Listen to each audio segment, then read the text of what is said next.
that would mean that it would be very heavily based on Sosa, and that imbalance wouldn't be, it wouldn't be successful. And I also wanted to do, it is a transformative summer or year, because it's also the year of Viagra and the first Al-Qaeda bombing of American property, and that is to say in Kenya, the embassy in Kenya.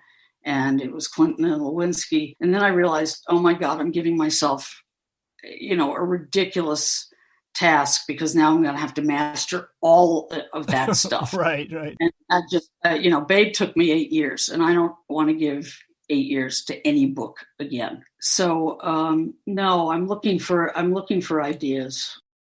I mean, the problem is, where do you go after the Babe?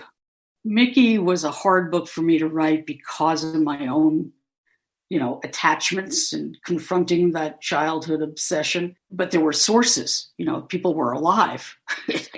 I could talk to people.